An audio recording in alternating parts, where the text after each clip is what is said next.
A little reminder to folks who have their cell phones near the microphones, just make sure that we put them on our seats when we're up speaking, just so there's no feedback in the sound system for our interpreters.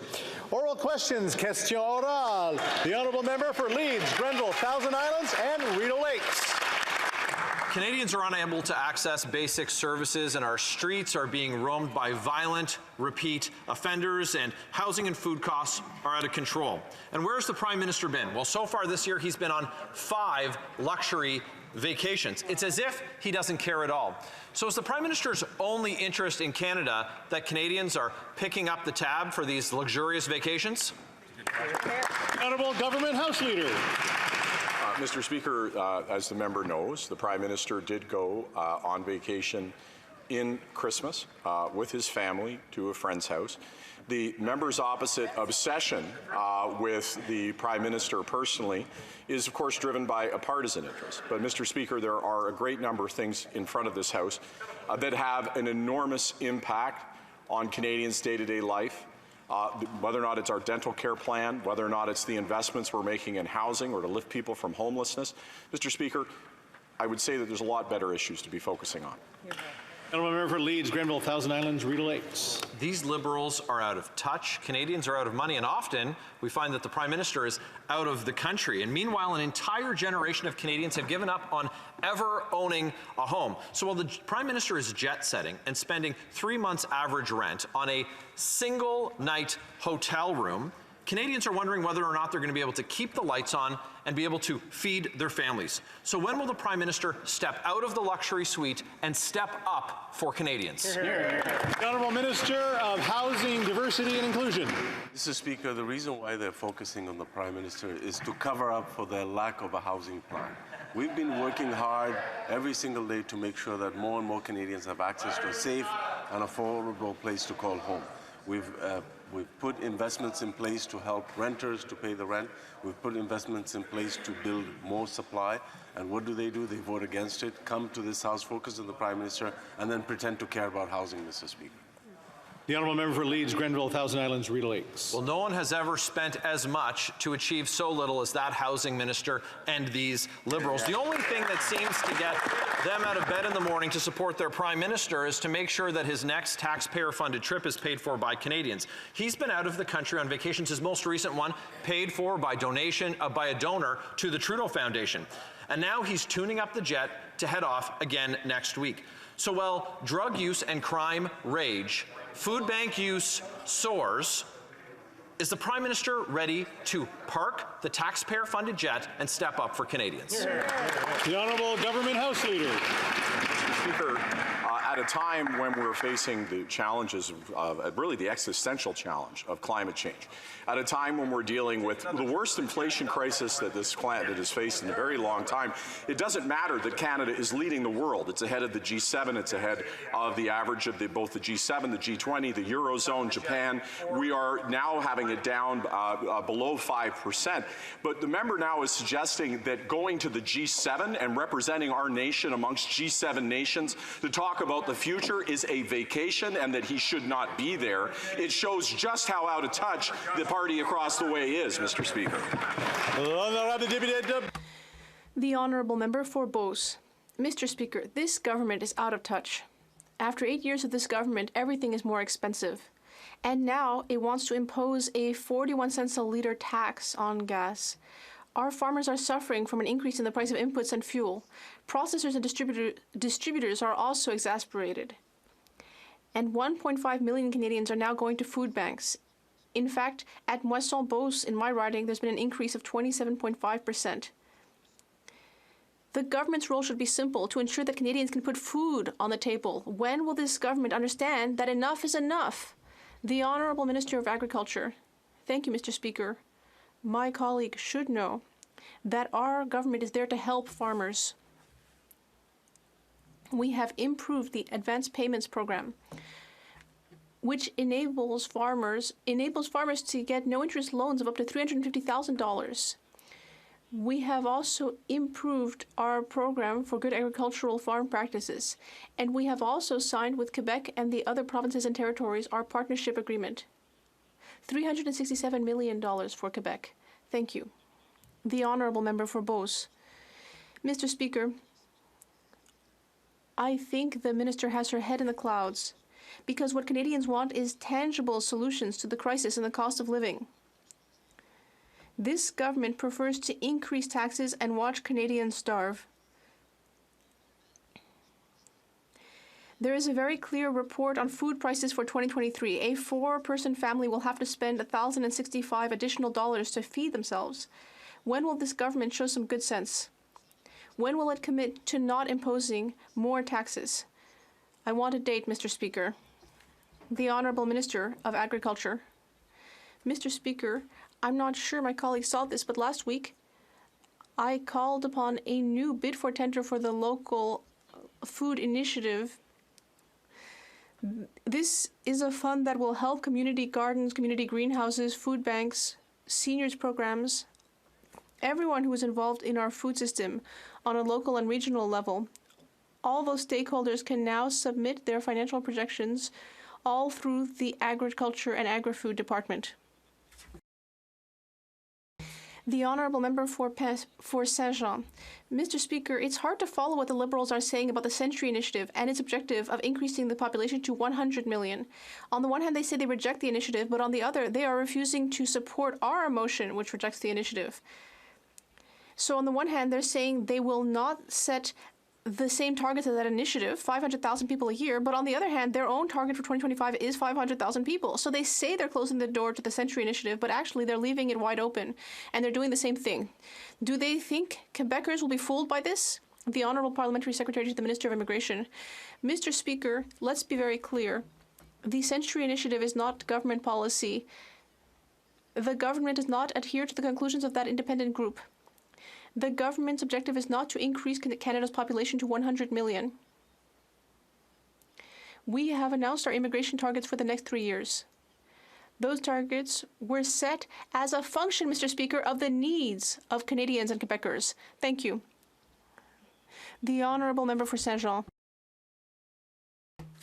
Mr. Speaker, it's hard to believe the Liberals when they say they're not drawing inspiration from the Century Initiative because their immigration targets are identical. But let's give them a chance. We still don't know what their targets will be for after 2025, so perhaps they will not copy the Century Initiative's targets after 2025. So my next question, will they commit before Quebecers to ensuring that their targets from 2026 will be under the Century Initiative target of 500,000 people a year? Or, on the contrary, will they confirm through their silence that they are indeed copying the Century Initiative? The Honourable Minister. Mr. Speaker, we'll repeat it once more for the Bloc Québécois to properly understand it. The Century Initiative is not government policy, and the Bloc Québécois should stop fear-mongering. And secondly, as the Bloc Québécois knows very well, we are the level of government that gives the most money to Quebec for helping immigrants learn French. We are there with millions of dollars a year to work with the government of Quebec to ensure that immigrants coming to Quebec will be able to speak French. And on this side of the House, Mr. Speaker, we will always be there to defend Quebec's interests. North Island, Powell River. Mr. Speaker, the poppy helps us commemorate the sacrifice and bravery of the women and men who served in the Canadian Armed Forces. Canadians are proud to wear their poppy in remembrance, but not Conservative Premier Danielle Smith. She's picking a fight with veterans to try and score political points for herself. It's shameful. Will the minister stand up for veterans and condemn the remarks of Danielle Smith? Hear, hear. The Honourable Minister of Veterans Affairs. Thank you very much, Mr. Speaker, and I appreciate my honourable colleague's question. It's so important that we pay respect to our veterans. We have and always will. What we have to do is pay respect to our veterans and make sure that we support our veterans. I can assure you on both issues that's what this government is doing and will continue to do. Thank you for the question. I just want to remind folks to make sure that our questions and comments are about government, federal government issues for things that are actually in the the Honourable Member for Edmonton Strathcona. Canada's corporate watchdog is responsible for ensuring that Canadian companies act ethically abroad. Yet in 5 years, with an annual budget of millions of dollars, no investigations have been done to protect Indigenous people, the environment, or human rights. This failure allows bad companies to act with impunity. This harms Canada's reputation, and it makes Canadian companies complicit in rape, in murder, and in the destruction of Indigenous communities. I put forward legislation that would strengthen corporate responsibility. When will the Liberals do what they always do, copy the NDP work, and fix the core?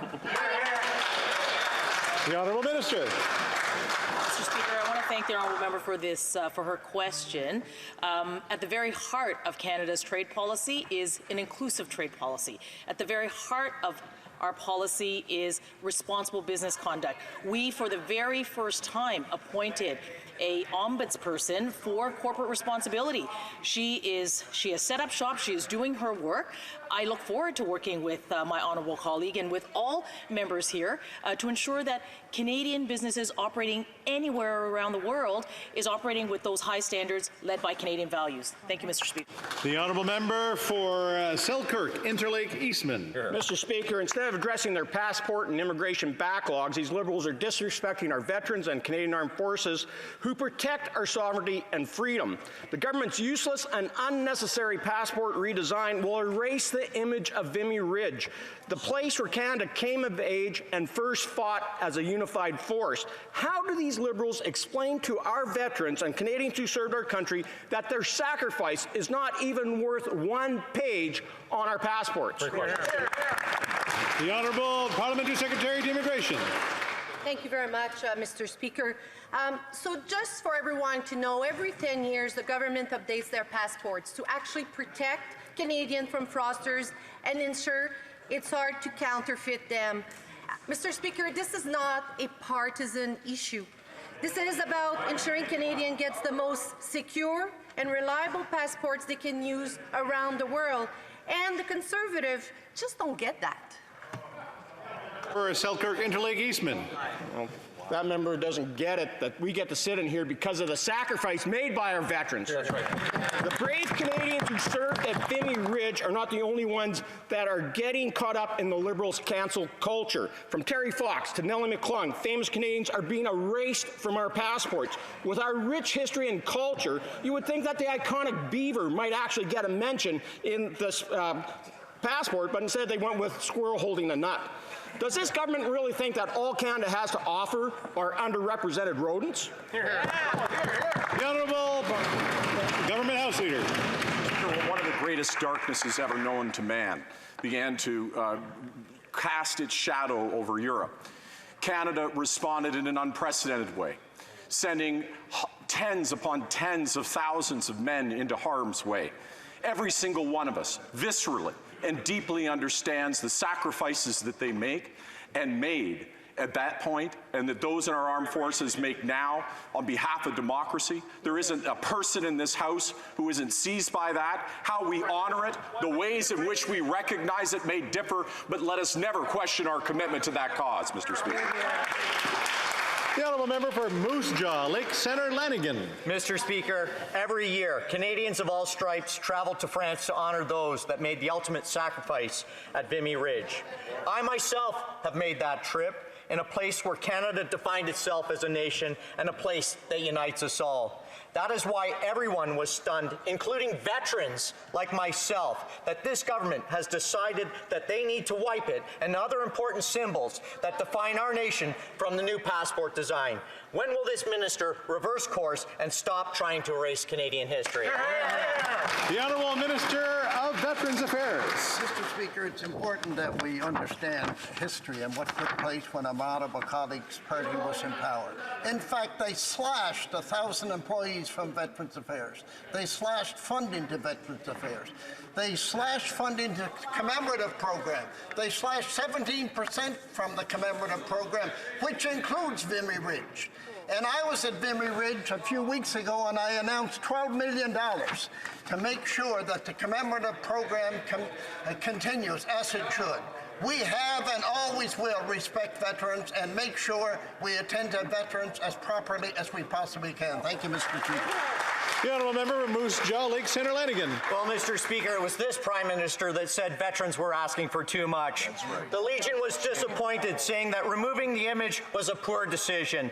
The Vimy Ridge Foundation, whose mission is to teach Canadian shared history, said they are disappointed, especially with the decision coming just after a month after the 106th anniversary of the Battle of Vimy Ridge. Mr. Speaker, was the Minister of Veterans Affairs consulted on this change? Is he okay with his government trying to erase the memory and sacrifices of Canadian veterans? The Honourable Minister of Veterans Affairs.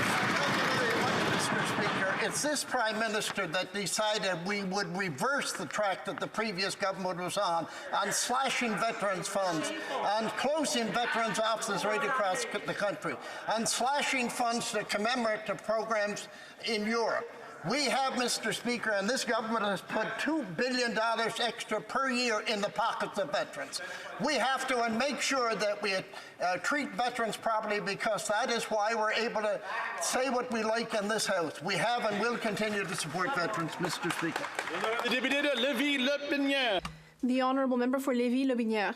Mr. Speaker, once again, this Liberal government is doing whatever it wants and having the gall to eliminate symbols that are dear to Canadians from the new version of the Canadian passport. Mr. Speaker, instead of respecting those who fought for our liberty, why is this government just following its whims and sacrificing these images that mean freedom for thousands of Canadians?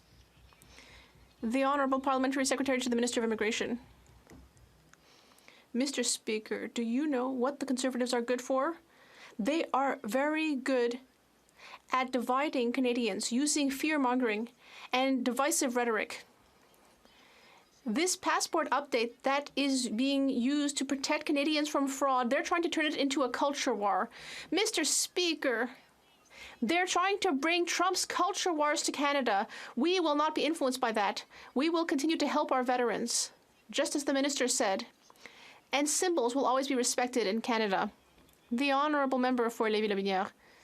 Mr. Speaker, the government's design for the passport to replace historic symbols by representations of heritage is just not acceptable. It's an affront and shows a real lack of respect for veterans. Will this government show some respect or judgment and redesign this so-called modern version of the passport? The Honourable Parliamentary Secretary to the Minister of Immigration.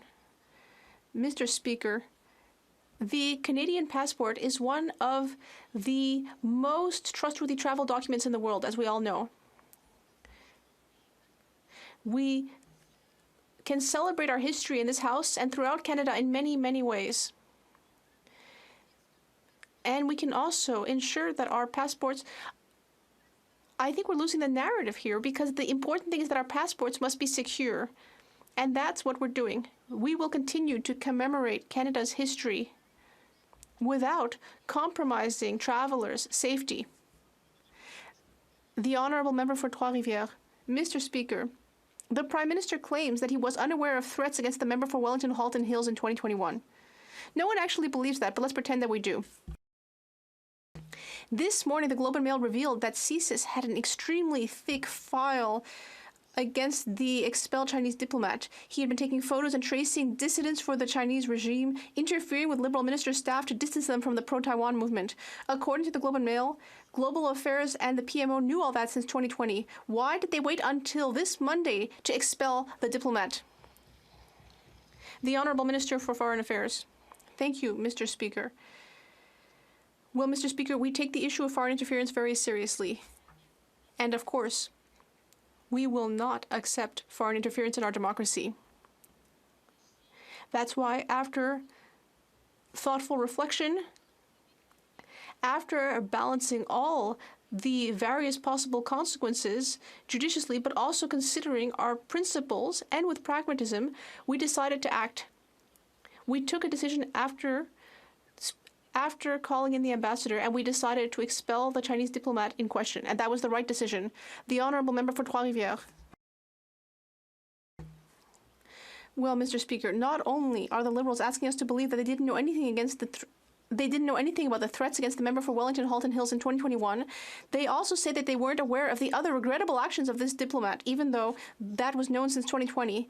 And they're also telling us that they didn't know that the diplomat was being closely surveilled by CSIS since 2019. I mean, really, Mr. Speaker, the Liberals clearly don't want to act against Chinese interference or cast light on the situation. When will there finally be a public and independent inquiry? The Honourable Minister. Mr. Speaker, I know that my colleague has been following what's happening in this file. He knows that a special rapporteur was appointed, the former Governor General, David Johnston, who is doing his work, and we should let him do his work. He will be coming back to us with recommendations. The Minister for Public Safety is following this closely. And on our side, based on the facts that have been discovered, we decided to declare that this diplomat was persona non grata. Member for St. Albert, Edmonton. Mr. Speaker, for 3 years, this government knew that a diplomat at Beijing's Toronto consulate was spying on Chinese Canadians and sending information back to Beijing's secret police. At the same time, this government knew that the very same diplomat was targeting a sitting member of parliament. And for 3 long years, this government did nothing. Either this Prime Minister is grossly incompetent or he just doesn't care about protecting Chinese Canadians from Beijing. Which is it? The Honourable Parliamentary Secretary. Thank you, Mr. Speaker. Mr. Speaker, when a foreign government comes at one of us, it comes at all of us. While Conservatives try to politicize and play partisan games, we are taking real action to keep Canadians safe. Mr. Speaker, you have a government here that cares, a government that works off our Canadian values with empathy. And we want to ensure that all members of Parliament move forward working together with our family, our friends, our neighbours, based on those very values. Mr. Speaker, in conclusion, I say this to the members opposite. Let's all consider our responsibility to our citizenship versus our responsibility to our politics. Thank you, Mr. The Honourable Member for St. Albert, Edmonton. Mr. Speaker, that answer is an insult to Chinese Canadians. This government expelled one Beijing diplomat after they got caught doing nothing.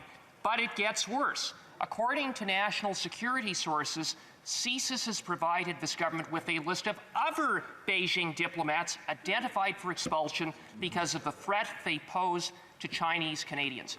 How many names are on that list? How many more warnings from CSIS is this government ignoring? Minister of Foreign Affairs, the Honourable Parliamentary Secretary. Mr. Speaker, we take the issues of foreign interference extremely seriously. In fact, we took this issue so seriously, we started implementing measures as soon as we took office, something I'd like to remind Canadians Conservatives never did. The Leader of the Opposition actually said, while members want to heckle because they don't want to hear the fact that the Leader of the Opposition actually admitted when he was Democratic, the Democratic minister, he actually didn't do anything to do with foreign interference because he didn't think it was in his political interest. We don't believe in that. We're going to take protection to protect our democracy. The Honourable Member for Mégantic-L'Érable. Mr. Speaker, it seems that the Minister for Foreign Affairs doesn't want to answer these questions. Mr. Speaker, we learned that this diplomat was being surveilled by CSIS for 3 years.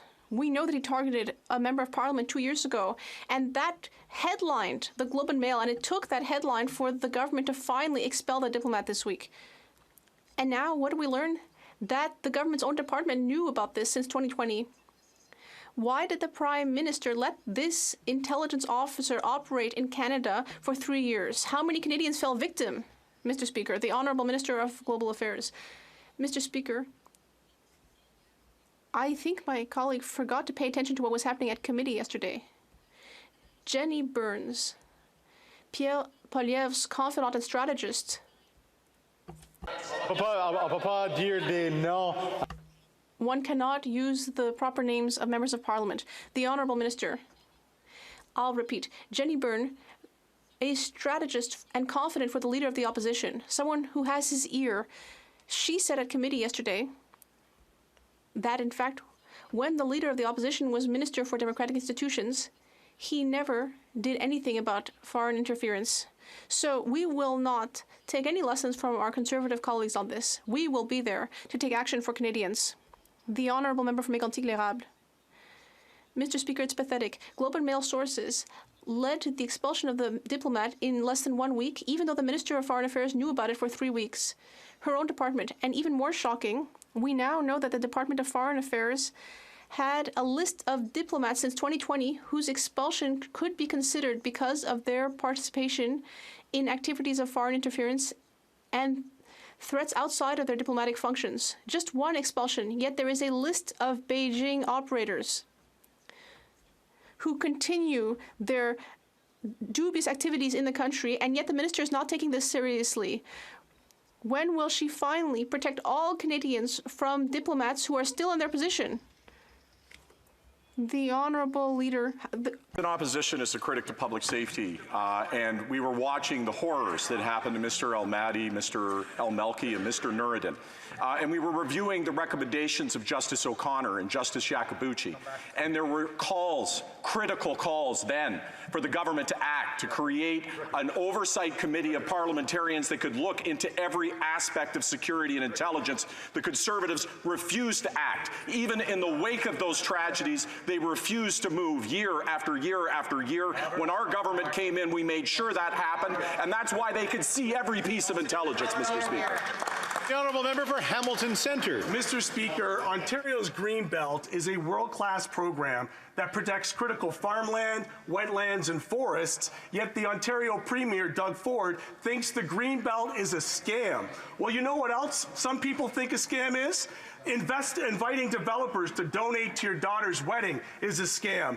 And then handing over the Greenbelt to these same conservative connected donors is a scam. So when will this federal government take action under the Impact Assessment Act to prevent the corrupt Doug Ford developer scam from further selling out our environment? The Honourable Parliamentary Secretary to the Minister of Environment. Mr. Speaker, one of the things that we can all be proud of in this place is that we put in a national urban park in Rouge Urban National Park, which is an amazing jewel for our city. It is something that we have worked on and that we protect. It has species that are very important and endangered that we protect within that space. We have started a study through the Impact Assessment Agency to make sure that we're taking into account all possible impacts on that park, and we will always be there to support our urban green spaces that are so important to us. The honourable member for Vancouver East. According to a media report, nurses are leaving the public healthcare system in droves and returning through private job placement agencies. The healthcare crisis is getting worse under the Liberals' watch. Poor work conditions, low wages, forced overtime, and high patient-to-nurse ratios is causing burnt out. The structural problems must be addressed, and Budget 2023 missed the mark.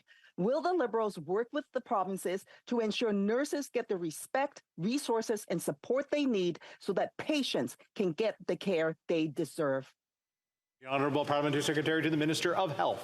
Thank you very much, Mr. Speaker. I'd like to thank my honourable colleague for the question and take this opportunity to acknowledge that this week is National Nurses Week. So I'd like to thank every nurse from coast to coast to coast, including our Minister of Seniors, I might just say, but there are others, and nurses do absolutely the most important work, and it's a very, very thankless position sometimes. So I would like to thank them. To the substantive question, Mr. Speaker, nurses deserve fair wages. They deserve a safe environment for work. They deserve better work conditions, and that's why Budget 2023 invests $198.6 billion in our healthcare system, including better wages for those who care for the most vulnerable. Thank you, Mr. Speaker.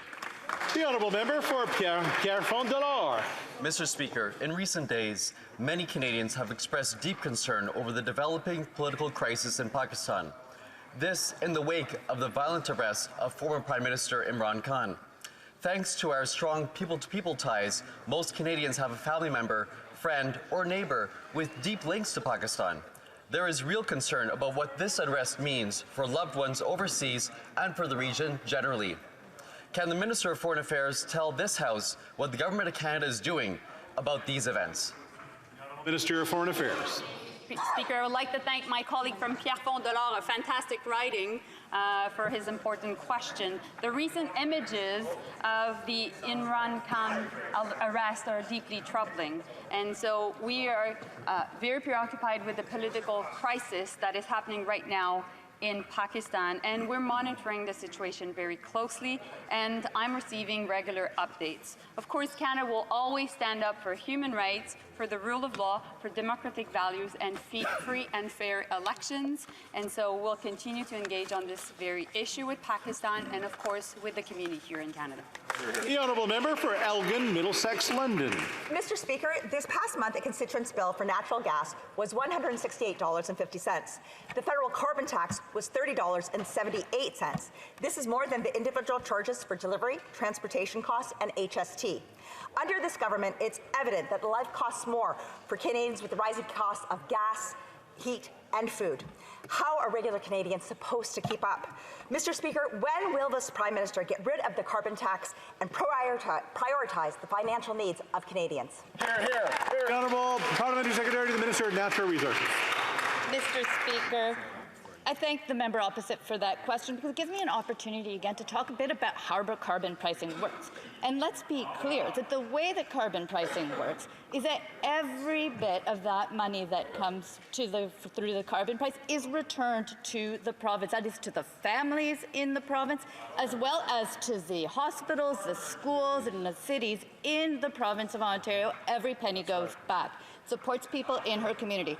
We as a government are, in addition, providing supports to Canadians, be it through the dental benefits, be it through childcare, be it through the child benefit. We are there to support Canadians. The honourable member for Calgary Rocky Ridge. Mr. Speaker, the cost of government is driving up the cost of living, and now the Liberals plan a 41-cent a litre tax on gas, groceries, and home heating. Liberal deficits are driving up inflation, which means higher interest rates, which make mortgages more expensive and harder to qualify for. Prices have doubled, down payments have doubled, rents have doubled, and new housing construction is falling because of high interest rates and red tape. When will this government stop increasing taxes, stop its inflationary deficit, and let the builders build? Honourable Parliamentary Secretary to the Minister of Finance. Speaker, it's a little hard to take Conservatives seriously when they talk about affordability, when we have several affordability measures that are in front of the Finance Committee right now, and instead of talking about those measures, they've turned them away. They've been filibustering for 23 hours. Food banks were scheduled to visit us. We wanted to hear from them. The Bloc wanted to hear from them. The NDP wanted to hear from them. The Cons, they wanted to talk to themselves. Stop the filibuster, let's get to work. There you go. The honourable member for Langley, Aldergrove. This Prime Minister's tax and spend policies are driving up the cost of everything, and now he has plans to push the tax on gas to 41 cents a litre. What happened to his promises to help the middle class? Like Brandon from Langley, who wrote to me recently, I am one of many middle-class citizens getting pushed down to the lower class. So here's my question for the Prime Minister. Will he reverse course? Will he stop the never-ending tax increases and finally stand up for the middle class? The Honourable Parliamentary Secretary. Mr. Speaker, there's one thing that we know for certain. When it comes to Canadians, Conservatives will always hold them back. They voted against the CCB, they voted against dental care, they voted against rental supports, they voted against everything, including childcare at a certain point, Mr. Speaker. They tore up the agreements from the previous government when we were in power. Mr. Speaker, what we know about Conservatives is during their time, 2.7 million more Canadians were in poverty than they are today. We have 450,000 more children out of poverty today than when they were in power. Mr. Speaker, they keep holding Canadians back. We're lifting them up. Bravo. The honourable member for Montmagny-Lillette, Kamouraska, Rivière-du-Loup. Mr. Speaker, Canadians can't take it anymore. We've said it again and again in every way. But this Prime Minister, what's he doing? Well, he plans to further increase the carbon tax, which, contrary to what he says, will have consequences everywhere in Canada and especially in Quebec. Now, everyone will be impacted by this. Farmers and truckers will have to pay even higher costs, which means that all Canadians at the end of the day will have to pay the price and pay more. So will this Prime Minister wake up and drop his disastrous policies? The Honourable Parliamentary Secretary to the Prime Minister. Mr. Speaker, I can reassure my colleague across the way that our government has not stopped working tirelessly and relentlessly to help Canadians. Mr. Speaker, as you know, in the 2023 budget, we have measures to tax the wealthiest Canadians. We are moving ahead with our 2% stock buyback tax and taxing dividends. Mr. Speaker, we're ready to do all that. And what are the Conservatives doing? Well, they're blocking, obstructing, filibustering. Mr. Speaker, I encourage my colleagues to get to work. The Honourable Member for Jonquière. Mr. Speaker, the federal courts are short 85 judges, which is leading to stays of proceedings against criminals. That is the warning of Richard Wagner, Supreme Court Chief Justice, in a letter obtained by Radio-Canada. Liberal ministers are accountable for these delays because they have always interfered with appointments. They filter candidates through Elections Canada data to find Liberal donors. They consult with each other among Liberals to find out who's part of the Liberal family. When will they stop wasting time on partisanship and appoint missing judges based on their qualifications? Minister of Justice. Merci, Monsieur le Président. Thank you, Mr. Speaker. The government has appointed more than 600 judges since November 2015. We appoint judges to the bench more efficiently than any other government, and yet we know it is still not enough. We're working to fill vacancies in various provinces. We spoke with members of the judiciary as well as the bar to encourage more people to apply to the bench. We will continue to make appointments at a steady rate, and the number of vacancies will continue to decline, Mr. Speaker. Thank you. The Honourable Member for Jonquière. Mr. Speaker, delays in judicial appointments remind us of the following coincidence in 2019. The process resulted in 6 judges being appointed in New Brunswick. 5 of 6 were close to the Minister of Intergovernmental Affairs. 3 were his donors. There was his brother-in-law's wife and his neighbor. Obviously, as a result, it's more difficult today to appoint judges. We can no longer count on the Minister of Intergovernmental Affairs, Mr. Speaker. He's done his part. But, Mr. Speaker, a question. Wouldn't justice be better served by an impartial, independent appointment process at arm's length for ministers and based solely on competence? The Honourable Minister of Foreign Affairs. Thank you, Mr. Speaker. It goes without saying that appointments are nonpartisan and independent. It's important because we are a country with the rule of law. We can all agree on that. It's a priority for us as well to ensure that our appointments are representative of the Canadian population so that the bench is representative of Canadians. We will work with the judicial system. We will work with various representatives of society and government. We will also work with the Justice Minister, who is the first Justice Minister to have named so many judges in the history of Canada. So this is a priority for us and will continue to be a priority. Thank you. Mr. Speaker, disturbing reports from the National Post show that the Liberal NDP way of drug safe supply is actually subsidizing harm. It states the government's approach has, quote, caused the street price of hydromorphone, the primary opioid dispensed at safer supply sites, to drop an estimated 70 to 95% in cities with safer supply programs, unquote. This illegal resale market is flooding streets with dangerous drugs. When will the Liberals stop these black markets and end their harmful drug policies? Honourable Parliamentary Secretary to the Mental Health Minister. Thank you, Mr. Speaker. Our government takes diversion of regulated substances very seriously. This is a very worrisome issue, and this can apply to all prescription medications and safe supply substances. Healthcare professionals, as well as those who manage safe supply, must follow federal policy on regulated substances, including rules to prevent diversion. We will continue to prioritize this and take necessary action as needed. Colonial Lake Country. Mr. Speaker, it's disturbing to see that member not take seriously the addiction and drug overdose deaths that are continuing to rise. Shame. It's being reported patients take their government-supplied drugs off-site, and this is fueling a new black market that is driving street drug prices down. Physicians are saying this is even leading to a rise in new addictions, particularly among youth and individuals in recovery. When will the Liberals stop fueling addiction and stop their harmful drug policies? The Honourable Parliamentary Secretary to the Minister of Health.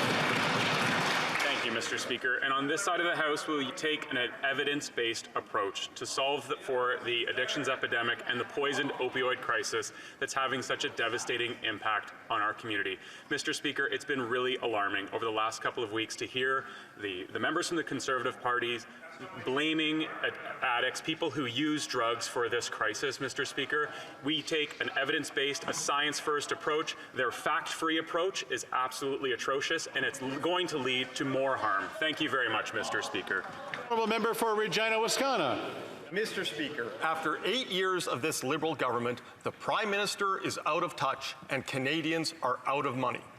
Once fully implemented, the Liberal carbon tax will cost Canadians an additional 41 cents for a litre of gas, driving up the cost of groceries even higher and sending even more Canadians to the food bank for their next meal. Mr. Speaker, when is this Liberal government going to cancel their inflation-causing carbon tax? Parliamentary Secretary to the Minister of Environment and Climate Change. Mr. Speaker, one of the things I have a hard time with these questions is that carbon pricing is in fact a market mechanism. What it does is it encourages industry to be more efficient and to reduce their emissions. What that does is it actually makes them more competitive in a world where that's exactly what people are looking for.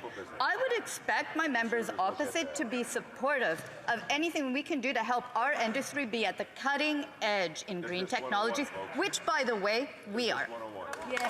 The Honourable Member for Laval-Les-Îles. Mr. Speaker, forests and trees purify the air that we breathe. They improve water quality, they promote biodiversity, and they help cool our urban centres. Their ability to capture and store carbon makes them an effective natural means to combat climate change. Can the Parliamentary Secretary to the Minister of Climate Change tell the House what the government is doing to promote and to support projects to plant new trees? Thank you, Mr. Speaker. The Honourable Parliamentary Secretary. Mr. Speaker, I thank the member for his question. We know that one of our best allies in the fight against climate change is nature. On Wednesday, at the Montreal Climate Summit, Canada's Minister of the Environment and Climate Change announced a $40 million investment from the federal $2 billion tree program in 3 projects that will plant a total of 275,000 trees in Montreal and in Vaudreuil-Dorion. Planting over 250,000 trees in Montreal is sure to contribute to the happiness of residents and the health of the planet. Member for Coast Bay Central Notre Dame. Mr. Speaker, Japan and South Korea, tremendous allies and trading partners, are choosing cheap Russian crab over crab caught by our fishermen. As a result, the Newfoundland and Labrador snow crab industry is at a standstill. In 2022, according to the Japan Times, Japan imported a record $1.6 billion worth Canadian of Russian seafood. The biggest import in that category was snow crab at 40 million pounds. So why has this Liberal government failed to convince our Asian friends to ban Russian crab and to defund dictators and support jobs for Canadian fishermen? Parliamentary Secretary to the Minister of Fisheries and Oceans. Thank you, Mr. Speaker. Canada is known for its sustainable, ethical, and premium quality snow crab, and it's thanks to Canada's hard-working fish harvesters. That's why we're taking a Team of Canada approach, working closely with industry and Atlantic provinces and raising these concerns with our Japanese counterparts. Our government, Mr. Speaker, has proven this time and time again. We will stand up for Canadian fish and seafood sector, the fishers that work it, and will help export the top quality products around the world. Member for Coast Bay Central Notre Dame. Mr. Speaker, I'll tell you what that government's proven time and time again is that they're a complete failure. The U.S. banned the importing of Russian crab in June of 2022. This Liberal government has been aware of the continued Japanese and Korean purchasing of snow crab from Russia and was warned of the effect that it would have last October. Our trade deficit with Japan and South Korea combined is at least $5 billion. So while the Prime Minister is jet-setting to Japan, and South Korea next week, will he convince our allies to follow suit with the U.S. to ban Russian crab, defund dictators, and support paychecks for Canadian fishermen? The Honourable Minister for Export Development. Well, Mr. Speaker, I applaud the passion for fishermen, because we do too on this side. Yeah. We stand up for Canadian fishers. We stand up for Canadian industries. We have issued sanctions against Russia. We stand up for Ukraine. Absolutely, this is an issue that is on our radar, and I'm not going to take any lessons from the Conservatives when it comes to good trade deals and standing strong so that we can have terrific trade with our trading partners all around the world. Thanks, Mr. Speaker. The Honourable Member for Lanark, Frontenac, Kingston.